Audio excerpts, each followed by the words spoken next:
Hi, folks, with, excuse me, Tacitus today, your pushback channel, and thank you for joining this audio radio live stream.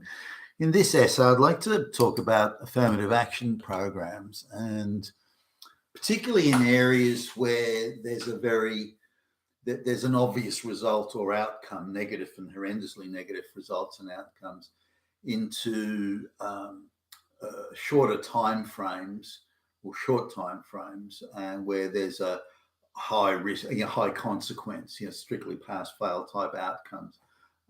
For example, running into the burning building to save the, the baby on the fifth floor of the apartment block, that type of thing. There's people with a certain amount of fitness and commitment and daring do that do that sort of work. And once you get on the path of affirmative action, and so we have to have a certain amount of people who aren't like that, who don't have that level of fitness, then the baby burns on the fifth floor. So the outcome is, you've got minutes to make the decision, minutes to do the rescue. So it's in a short time frame with an outcome, a pass or fail outcome. You can say the same thing in sports as an example, where you've got an hour or an hour and a half, whatever it is, on the field, and if you've got a team of people that really know their stuff and are selected on ability versus a team that's selected on affirmative action, and you can see the stark difference between the two teams, and so that shows up sort of the affirmative action team as being unable to play at that level. Now, when you're talking about situations where outcomes play out over a much longer time frame, say in a business situation or public service or so on, for the most part, because there are maybe hundreds of employees all contributing a little bit here and there, you can't see them all at the same time. They're not all in the field at once to be watched. There are people in the back room and the side rooms, and where the outcome isn't on a strictly pass or fail basis. And again, in that short condensed time frame, then you can't see the effects of affirmative action. There could be 100 explanations as to why that company went bust. One of them might be that they're affirmative action, but it's much harder to tell, much harder to see, much harder to specifically and tightly identify the causes and effects. So when you introduce affirmative action into those sort of places, then again, harder to say. Now, if you also rig the system, so, well, you've got to do affirmative action, in return we'll give you cozy government contracts, then you don't need quality people doing quality work. You can just use those government contracts to fatten up your bottom line, and so it doesn't matter how useless your employees are. So I just want to talk about this, but in areas like, I saw a video recently about the training or the female entrants, very white and Asian and Hispanic and black and very diverse team of female SWAT team majors. So they're supposedly going to be a female SWAT team, or would be members of a SWAT team, and so they're doing their training, and they're doing their if you like, this is their fitness exam, I suppose, for want of a better words. So they've got to do a certain amount of running, and they've got an obstacle course, and they've got to go through this. So it's similar, by the way, to the military, some of the military training. Now, some of these women, just looking at them lining up, they don't look particularly fit. They look chunky. I mean, if they want to be furniture removalists, then maybe they might have a career there, or wrestlers or something like that. That's a possibility. But just looking at them, then they've got to run around a track. I know it looks like maybe 100 meters, 200 meters tops, because there was little shots of it. And they looked like people who'd never run in their lives. They were uncoordinated. They were sort of galumping along. I mean, I would look at it after the first 50 minutes, I'd say, hey, all you guys have failed, or other than that. Now, given the amount of time they had before they they took this physical exam, they had plenty of time to train and get up their skills and fitness and capabilities. But again, they didn't look like they'd ever gone running at all, or running around the lounge or running to the kitchen to get the the candy or the chocolate. So I was looking at this thinking, whoa, these women are just not anywhere near. Anyway, in this 200-meter run, I'll say 200. It might have been 100, but I'll make it easier on them and say 200. There was only one that finished it in anything like decent shape. The others looked like they were huffing and puffing and really struggling to make it. It was a warm climate, so I'll cut them a little bit of slack on that. But again, only one of the women, and they all ran for the time. They all ran flat-footed.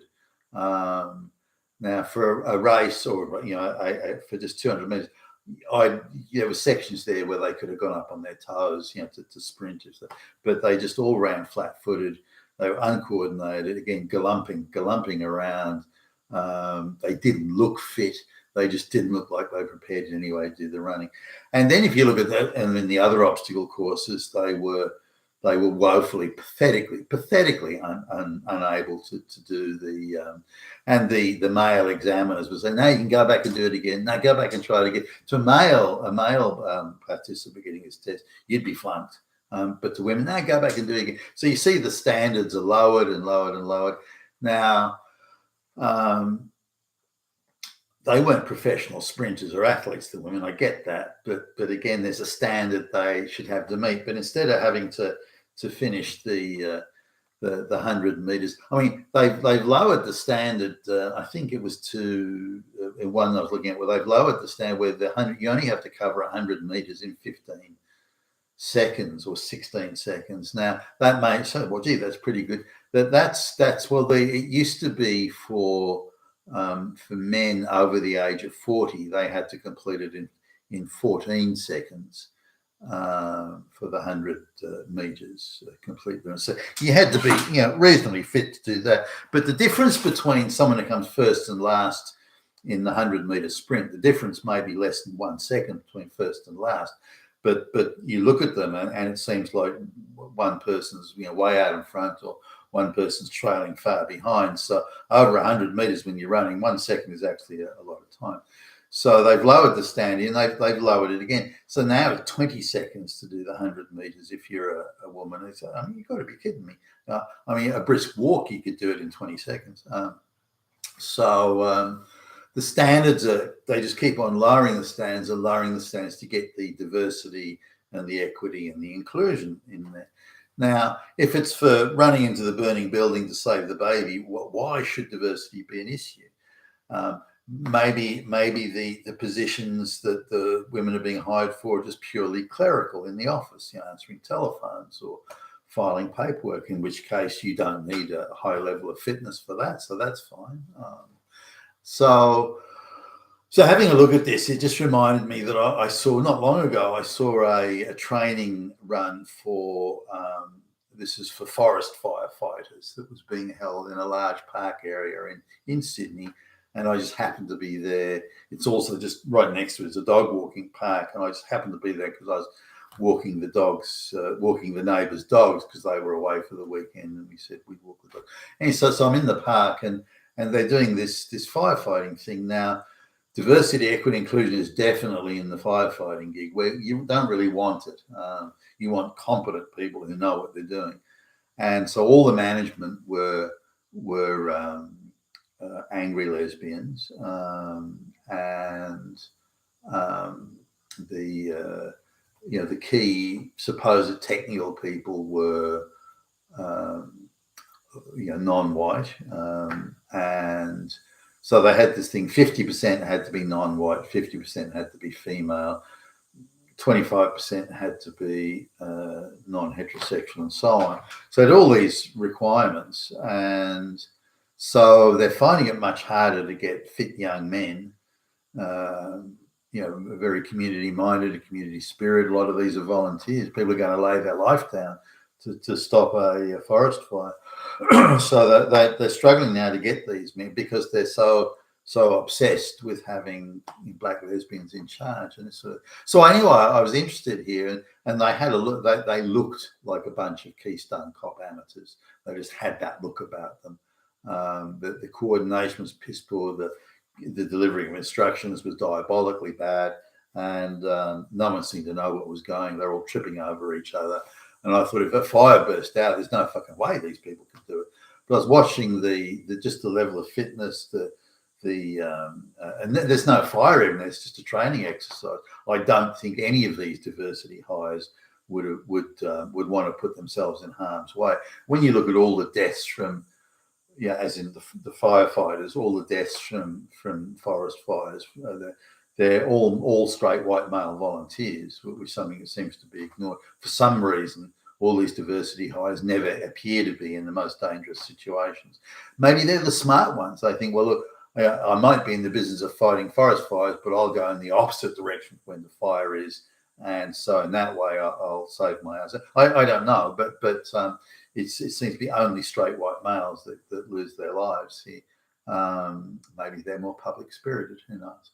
So, but I was watching this and went away shaking my head that now I know some other people in the firefighting game who who are in it as much for the social prestige. I'm the district commissioner of firefighting, and that type of stuff. And now some of those are straight white males, but they're men who because of their connections, they've stayed on, and they might be in their mid-70s. Not that they don't have a lot of experience, they do. Maybe they've been in it for decades, and I congratulate them on their commitment to public service.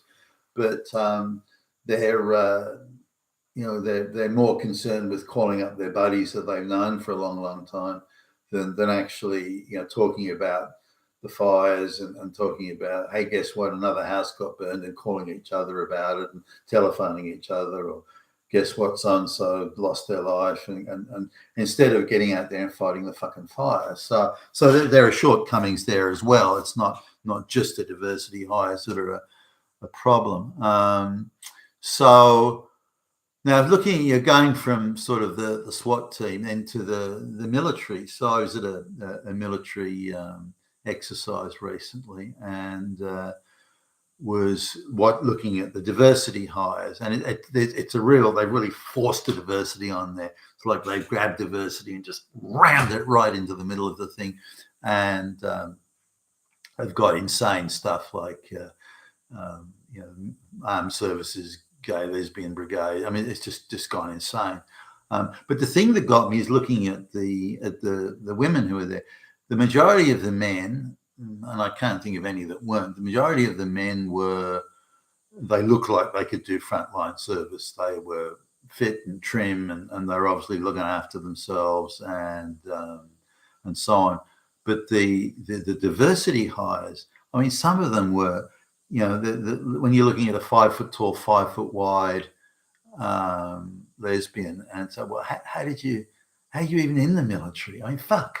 Why would you let someone in? Now, maybe she's just got a desk job pushing paper, and there's that, But you see some of them, they've actually got their active service. They're in the supposed front line of the army or the fucking Navy or the Air Force or something. And you look at that and go, well, how? I mean, you could barely waddle across the road, let alone run or do anything else.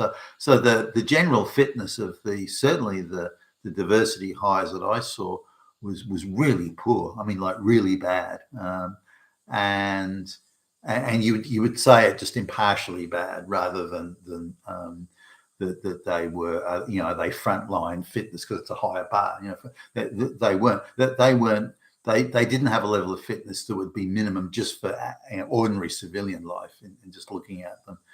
And so I came with, well, what's the go? Why would you knowingly and willfully hire people who are that unfit, that unprepared, that unready, and that uncommitted, by the way? They come out with public service bureaucratic babble, but they don't talk about how they're going to do things. Now, the men that have been hired on the basis of merit, you can straight away have a conversation about the issues with the women, they're all bureaucratic babble merchants and horrendously unfit at the same time, as indeed other diversity hires. Now, I guess I don't care, like it's not, at my age, I'm not going to be in frontline service, so why should I give a shit? But the issue is that wherever you see diversity hires, you see not just a reduction in standards, but a plummeting of standards. They're prepared to lower the standards to floor level just to get the ideological outcome. Now, I would view the military or the firefighters, those sorts of things, the SWAT team, saying, okay, well, they're there to do a job, and an important job that requires a certain, fitness and capability and all of those sorts of things. Can they do it? Yes or no? And have a high standard of. But once you have merit and standards, then you cannot have diversity. You cannot have both. And so the ideological fanatics from the globalist machine that run all the Western governments now, they've got, get the fuck rid of merit. We just want the ideological outcome. That's all that matters. And any collateral damage that occurs, the baby burns in the apartment block, don't care. It's a price worth paying. And like in the communist societies of the Soviet Union and China, tens of millions of people die. It doesn't matter. It's just a price worth paying in pursuit of this ideological nirvana. And we're prepared to pay any price, no matter how great it is, to pursue that ideological outcome. And that's really where we are. But we also need to look at what the SWAT team or the police or the military, what is their job increasingly? Is it to fight foreign foes and to go to foreign wars and go on the front line and be shot at by the enemy soldiers and to prevail and to protect the country? No, it's not. I don't think it's any of those things. Foreign wars, I think, are going to be increasingly fought by remote control, drones, that sort of thing.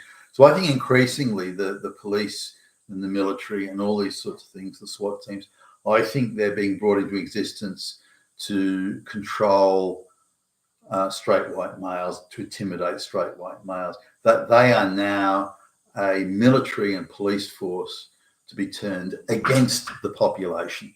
And if you don't vote for globalization or don't support globalization or criticize it, you are now the ideological enemy. And so they're hiring people who are, inducting into the military and the police who are more likely to see those straight white males there. Well, they're the far right Nazis. Your job is to go and get them, stick it up them.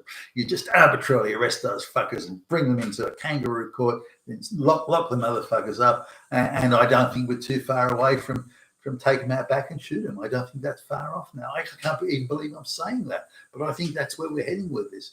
White people have been so demonized. They're all far right. The biggest danger is white supremacists, Nazis, Hitler, and they're being so demonized by Joe Biden and all the Western governments now are demonizing anyone who questions or opposes globalization as far-right Nazis and neo-Nazis and white supremacists and the like. And so all the police forces, intelligence force, the army, I think that's all now being directed against white people. And you don't need a high standard.